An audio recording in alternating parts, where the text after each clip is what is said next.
C'est bon? Mesdames, Messieurs, tout d'abord, merci d'être présents aujourd'hui. Je tiens à saluer les élus présents, donc les élus de Grasse pour commencer, Jean-François Laporte, qui représente aussi Debout la France, également avec Michael Gallas. Il y a aussi François Wizera, qui est une ancienne élue de la ville de Grasse, que je remercie de sa présence aussi.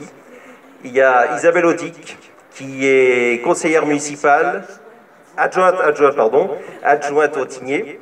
Voilà. Chers compatriotes, chers amis, ils pensaient que vous étiez sonnés.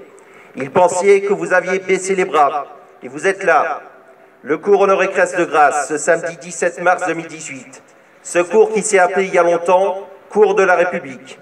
Ce cours qui est à l'image de la France. Un monument et une statue qui honore son histoire, ses héros, ses martyrs. Un lieu qui rassemble les générations, les aînés à la rotonde, les jeunes sous ce kiosque à musique. On trouve aussi une fontaine citoyenne et révolutionnaire composée de 4 lions protecteurs de 4 valeurs. Richesse du peuple, prospérité de l'État, défense de la patrie. Les arts perfectionnent la nature. En 2018, le peuple s'appauvrit. En 2018, l'État s'endette chaque lundi après-midi de quelques milliards supplémentaires. En 2018, l'armée française doit défendre la patrie par la stabilité internationale avec les maigres moyens dont elle dispose. Chaque année, nous perdons des jeunes pères de famille. En 2018, les arts ne sont pour beaucoup plus que des niches fiscales. Mais malgré tout cela, Emmanuel Macron dit ne pas sentir la colère des retraités et des autres. C'est pourquoi vous êtes décidé de faire de ce rassemblement républicain grassois le point de départ d'une contestation maralpine s'inscrivant dans un mouvement national. Pour cela, soyons capables de fédérer les générations, qu'elles s'écoutent, qu'elles se parlent, qu'elles se comprennent. Soyons capables de réunir les forces sociales, professionnelles, associatives et représentatives qui composent notre pays. Au CGRN, Collectif Grassois de Résistance Nationale, une réflexion nous anime. On ne s'appuie que sur ceux qui résistent. On pouvait aussi suivre une pensée du général de Gaulle qui disait « La rivalité des partis revêt chez nous un caractère fondamental qui met toujours tout en question et sous lequel s'estompent trop souvent les intérêts supérieurs du pays. » C'est pourquoi nous nous sommes réunis. C'est pourquoi le RPF, Rassemblement pour la France, le RPR, Rassemblement pour la République, deuxième génération de celui qui fut le plus grand rassemblement, Force républicaine et le réseau gaulliste ont su se réunir. Pour ma part, j'ai toujours été dans cette démarche de rassemblement et de soutien de nos compatriotes victimes des coups de boutoir de politiques décadentes. J'ai toujours écouté et respecté nos aînés. Pas plus tard qu'hier, je suis allé au cimetière Sainte-Brigitte, m'incliner sur les tombes d'un soldat de la Première Guerre mondiale, Kaba Sidibé, et d'un résistant et grand serviteur de l'État, Charles Pasqua. Je comprends la pénibilité pour les hospitaliers et professionnels dédiés à nos anciens. De l'EHPAD du Petit Paris au groupe EMRA, j'ai pu, lors de mes nombreux déplacements, constater à quel point leur travail peut être ingrat physiquement et difficile. Et pourtant, ils tiennent bon. Mes premières actions sociales associatives étaient de venir en aide à une petite fille gravement malade lorsque j'étais membre d'un club service. Puis plus tard, à un horticulteur et un kiosquier qui se lève tous les jours à 4 h du matin pour terminer sa journée à 19 h et recommencer le lendemain. Fils d'un ancien fonctionnaire, je sais mieux que beaucoup à quel point la fonction publique peut être prenante et exigeante. Il ne faut pas jeter la pierre sur l'ensemble d'une profession pour quelques cas. Oui, on trouve des glandeurs de machines à café aussi bien dans le public que dans le privé.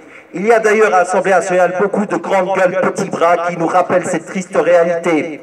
J'ai apporté au travers de tribunes mon soutien aux surveillants pénitentiaires victimes de la violence quotidienne et je sais que ça ne va pas s'arranger pour eux. En effet, le président de la République n'a rien trouvé de mieux que de déclarer comme priorité des priorités à Agen, le mardi 6 mars 2018, à l'École nationale d'administration pénitentiaire, devant une profession qui attendait des annonces fortes.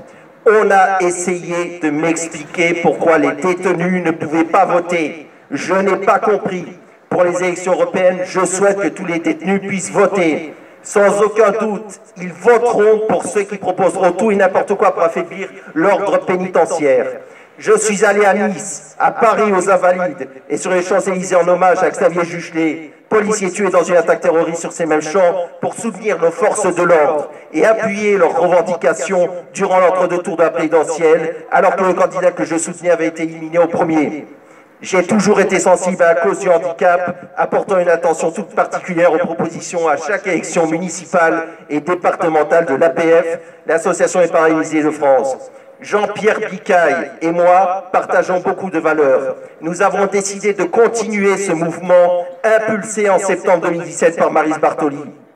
Mouvement auquel participait déjà Brigitte Vidal, que je remercie, tout comme le maire de Grasse, Jérôme Villot, qui soutient toutes les initiatives, lui qui a su dès le début fédérer de nombreuses forces à ses côtés. Il y a des républicains, patriotes et citoyens qui ont des valeurs fortes pour la France, mais ce n'est pas le cas de tout le monde. Dès les premières heures de la campagne présidentielle de 2017, le macronisme et l'extrême centre ont montré leur vrai visage. Le nouveau monde prétendu n'est en réalité que celui des revanchards prêts à tout pour faire plier ce pays qui, selon eux, n'a pas su reconnaître leurs talents, leurs capacités. Quelle vanité! Antoine de Saint-Exupéry disait « Pour les vaniteux, les autres hommes sont des admirateurs ». Avez-vous envie d'être leurs porteurs de miroirs, leurs agitateurs d'éventail, leurs valets et courtisans? Ou avez-vous envie de vivre libre, d'être respecté et entendu? Qui peut douter de votre réponse? Et oui, peut-on douter aussi que c'est le premier signe de leur échec? L'écrivain et homme d'État anglais Benjamin Disraeli ne disait-il pas « Tout homme a le droit d'être vaniteux tant qu'il n'a pas réussi ». Président Macron, qu'avez-vous réussi depuis votre élection, à part avoir mis un grand nombre de catégories sociales et professionnelles dans la rue, en un temps record jamais observé dans toute l'histoire de la Ve République et même de toute l'histoire de la République? Ce nouveau monde, arrivé aux responsabilités par de très nombreux, trop nombreux malentendus, pense qu'il est porté, c'est sa certitude première, qu'il le pense, qu'il s'imagine dans le coup. Porté par le vent, il aura un destin de feuilles mortes. La France ne peut exister sans vous, sans votre esprit de résistance, sans vos talents, sans vos capacités, sans vos expériences. André Malraux disait « La France n'est la France que si elle porte une part de l'espérance du monde. La France ne peut vivre sans la grandeur. » Salariés à double, triple emploi sur une même journée en Allemagne, retraite de plus en plus tardive en Italie, Irlande et Islande, enfants handicapés mentaux mis en cage en Grèce, information révélée par la BBC et reprise par Vivre FM en 2014, paysans polonais menacés, tous vous regardent, tous attendent de vous et de votre résistance. Emmanuel Macron n'a pas compris tout cela car il ne connaît pas la France. Il ne connaît que la finance, il ne connaît que la bureaucratie bruxelloise et berlinoise. Un président de la République digne de ce nom ne critique pas son pays à l'étranger. Il ne blague pas sur la détresse des autres comme avec les kwassa-kwassa. Il n'humilie pas les jeunes en les privant de droit à la parole parce qu'ils n'ont pas de costume. Et puis il n'est pas le seul. Souvenez-vous de la députée macroniste Claire Petit sur la gamine de 25 ans. La gamine de 25 ans qui est de son parti. N'humilie pas non plus les ouvrières et ouvriers en les prenant pour des illettrés. N'humilie pas les présidents qui l'accueillent en les comparant à des réparateurs de clim. Le président de Burkina Faso vire de suite de son parti sans être forcé tout parlementaire qui fracasse sa tête dans notre politique à coups de casque de moto. Ne compare pas les pionniers français à des génocidaires, à des criminels de guerre, en imputant à leur action un crime contre l'humanité. Il l'a fait, il a osé les comparer à des Hitler, Slobodan Milosevic ou Pol Pot. Un président de la République digne de ce nom ne tolère pas que son Premier ministre aille fleurir la tombe d'un indépendantiste, voulant casser l'unité nationale en Nouvelle-Calédonie. Finalement, la gère la plus chère de toute l'histoire pour les contribuables, car elle s'est accompagnée d'un vol Tokyo-Paris de retour à 350 000 €. Dans ces conditions, ne vous étonnez pas des déclarations de Paul Félix Benedetti qui invite les Corses à se libérer par eux-mêmes.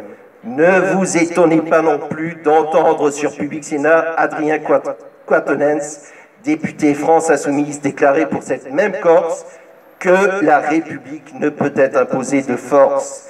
Honte, honteux pour nos gendarmes, honteux quand on entend un certain Gérald Darmanin déclarer comme une ferait émission politique à nos retraités touchant 1 300 €. Madame, ne vous plaignez pas, vous gagnez plus que quelqu'un qui touche 700 €. avec 350 000 €, monsieur le ministre, on pouvait aider quelques familles ou retraités à ne pas sombrer le même mois où vous essayez de faire pleurer dans les chaumières. Que répondez-vous, monsieur le ministre, à Margot, @FranceMarie47 sur Twitter, qui déclarait le 8 février 2018 « Retraite de mon mari en décembre, 707 €. En janvier, 694 €, soit 155,88 € en moins sur un an. David, un retraité invalide, a poussé un cri de colère chez Jean-Jacques Bourdin le 5 février 2018. Avant Macron, j'avais une pension de 1 394 € par mois. J'ai perdu 126,85 € de pouvoir d'achat exactement. Vous voulez aller jusqu'où? Répondez-lui, monsieur le ministre, ou démissionnez comme vous auriez dû le faire depuis longtemps pour d'autres raisons. Les retraités, ils ont particulièrement été impactés depuis 2008. 2008, suppression de la demi-part des veuves. 2013, contribution aux solidarités pour l'autonomie. 2013, gel des pensions complémentaires. 2014, imposition de la majoration famille nombreuse. Une génération dorée, nous dit-on, à la République en marche, vraiment. Et ça, il faut que les plus jeunes le comprennent. Quand Macron déshabille les retraités pour soi-disant vous aider, c'est du fake. Les jeunes doivent dès maintenant se sentir concernés, être solidaires de leurs aînés, comme les aînés de maintenant étaient des jeunes solidaires de leurs propres aînés. Tous les mauvais coups que les retraités subissent aujourd'hui, vous les subirez en amplifié le moment venu. Les pseudo-secouristes macroniens de la retraite solidaire sont en fait des pompiers pyromanes qui vous priveront de celle-ci à partir des années 2030-2035. C'est déjà demain. Macron ne connaît pas la France, il ne connaît pas sa géographie et ses territoires. Villeurbanne n'est pas dans les Hauts-de-France, la Guyane n'est pas une île, les Guadeloupéens ne sont pas des expatriés. Et après on s'étonne des députés hors sol qui lui sont si chers. La preuve, la députée macroniste Claire Petit, encore elle, qui pensait sur France Info que Mayotte était une ville. On s'étonne de son intention de piller le Sénat, les élus des élus de nos communes. On s'étonne de sa volonté de casser nos campagnes, nos hameaux, au profit des grandes métropoles, des amis irréversibles, arrivistes et calculateurs de toujours. Elle est là, la casse sociale et administrative. On s'étonne de son idée de fracasser nos TGI, qui ne font pas partie de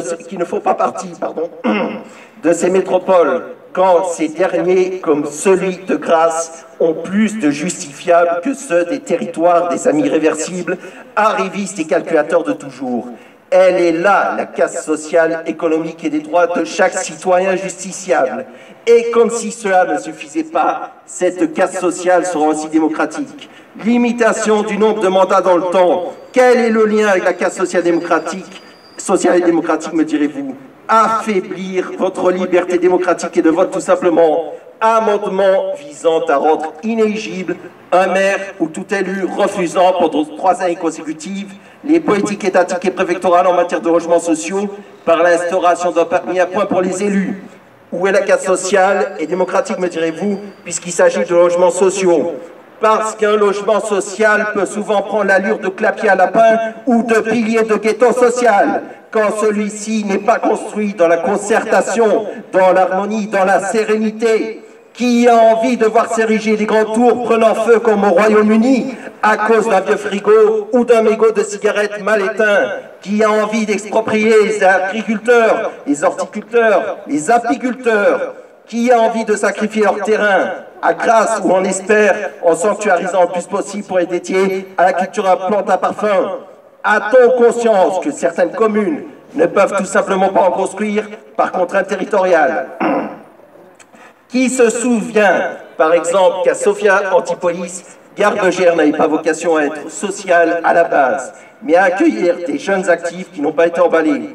Il y a aussi cette fameuse loi sur les fake news, pivot de toute bascule dans le despotisme puis la dictature potentielle, où une seule majorité, juge et parti, décide pour l'ensemble des citoyens en excluant de toute discussion le spectre politique et la vingtaine de partis les plus récurrents aux élections locales comme nationales. Cette vanité, comme je le disais il y a quelques minutes, se confirme par un autre projet, celui de la limitation du droit d'amendement, d'une violence sociale et démocratique inouïe, puisque tout député de circonscription est un député de la nation et tout sénateur est un élu des élus de territoire, même les plus reculés, les plus précaires, les plus oubliés.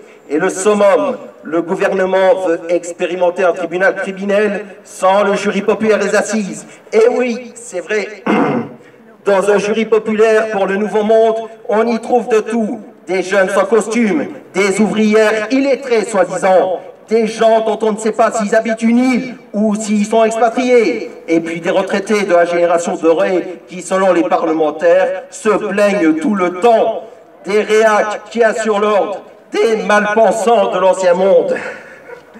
Imaginez que tous ces gens jugent un fervent partisan du Nouveau Monde. Non, idée impensable parce que le macronisme, c'est retour vers le futur, mais depuis 1788-1789, ce serait trop tard. Alors, libre français de faire de 2022 un 1789 électoral où le macronisme sera renvoyé au néant. Car ce que nous voyons se mettre en place au sommet de l'État, ce sont les professionnels de la déstabilisation patriotique et sociale. Face à ces agissements, comptez sur nous, sur le CGRN, comptez sur le RPF, comptez sur le RPR, comptez sur Force Républicaine, comptez sur le réseau gaulliste et Debout la France.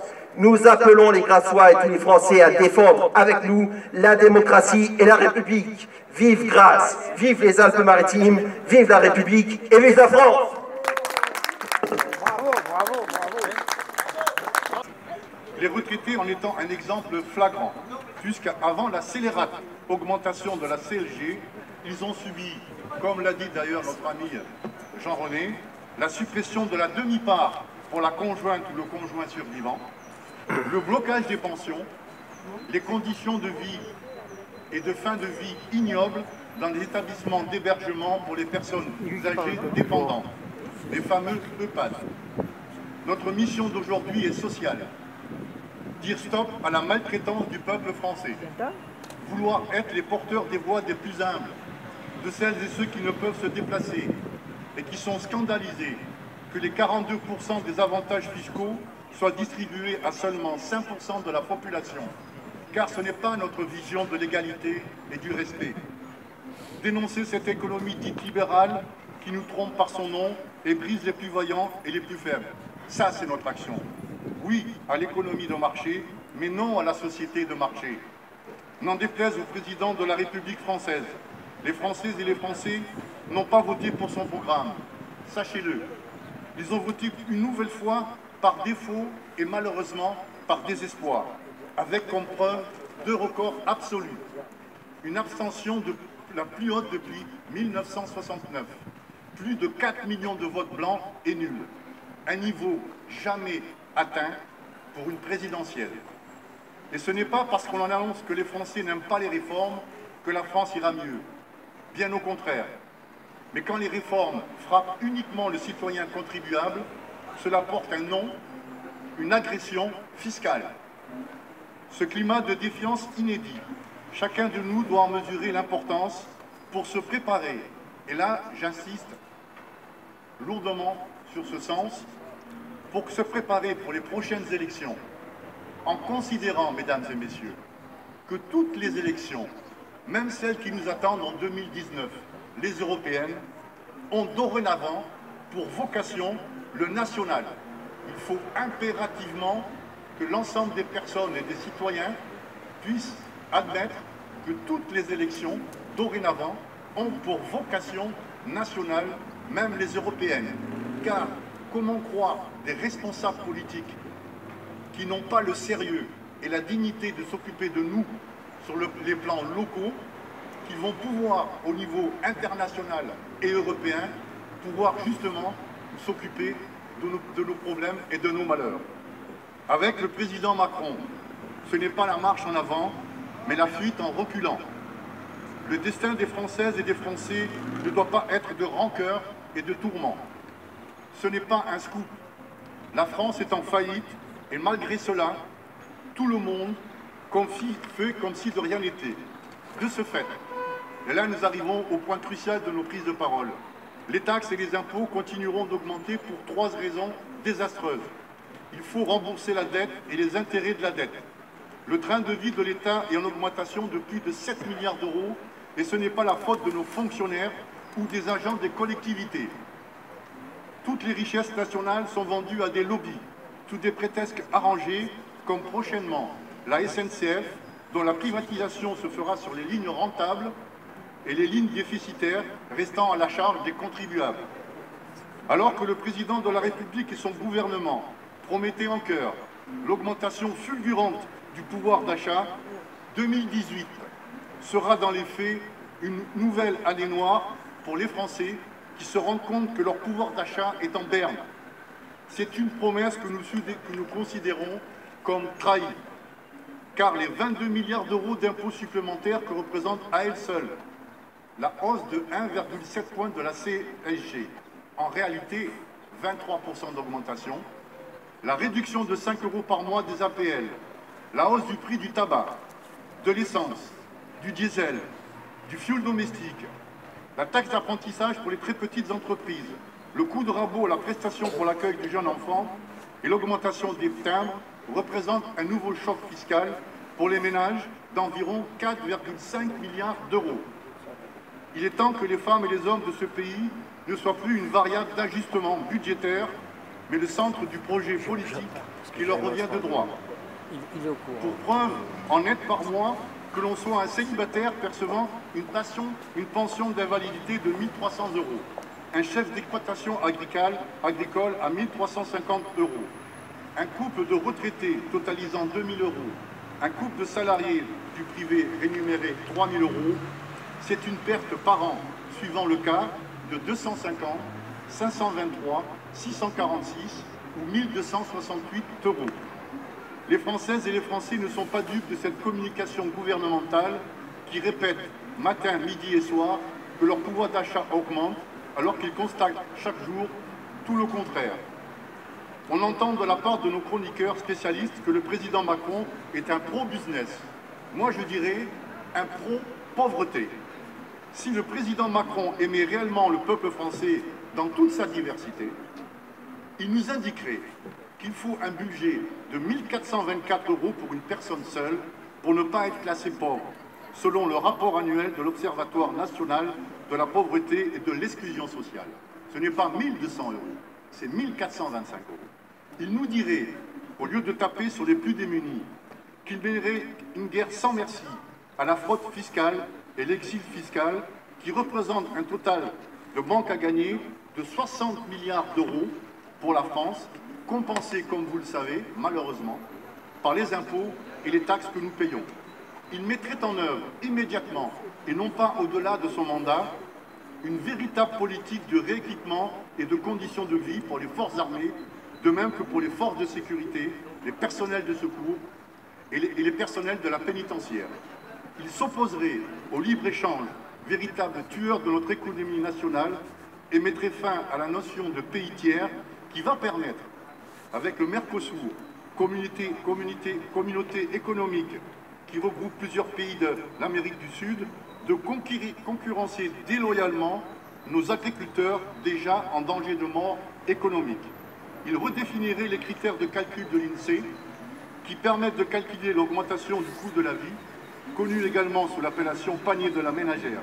Tenez-vous bien, cette liste est secrète pour soi-disant éviter toute manipulation.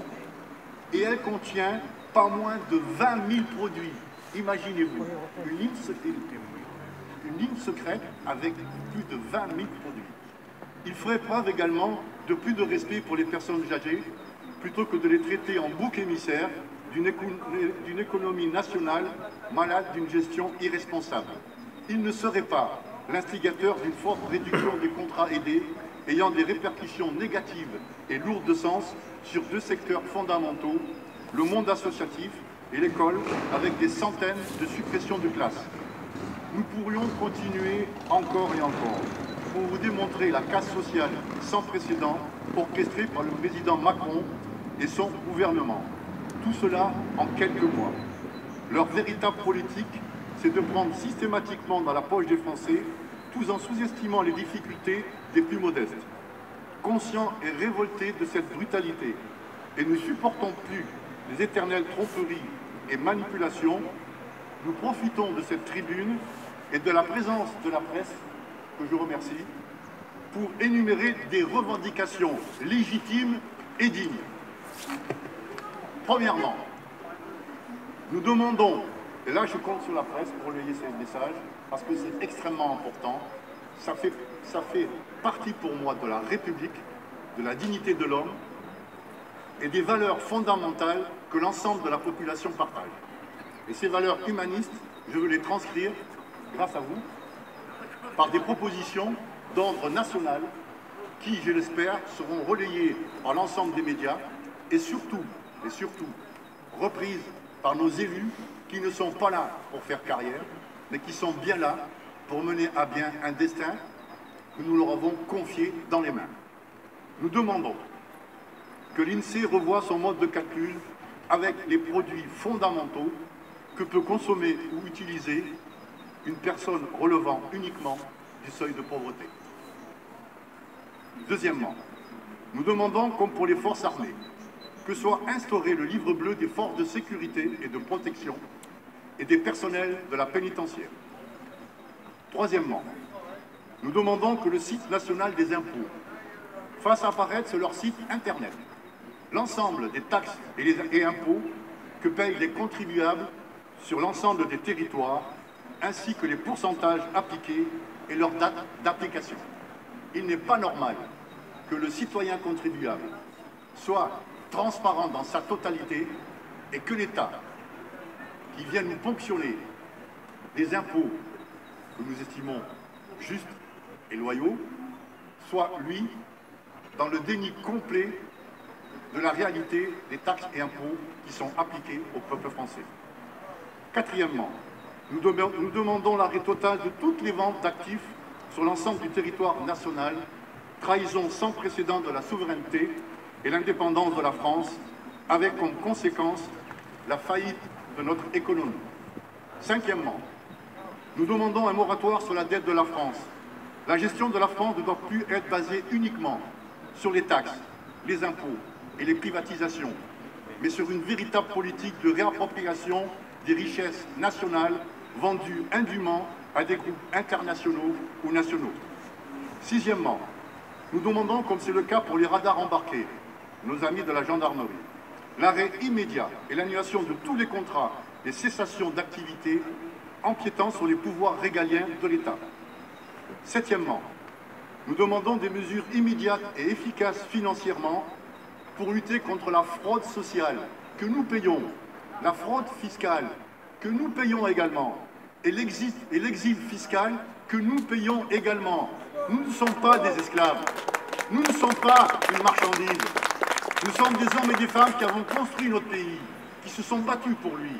La France ne doit pas avancer à coups de bâton. Cela serait une infamie historique. Je vous remercie de m'avoir écouté.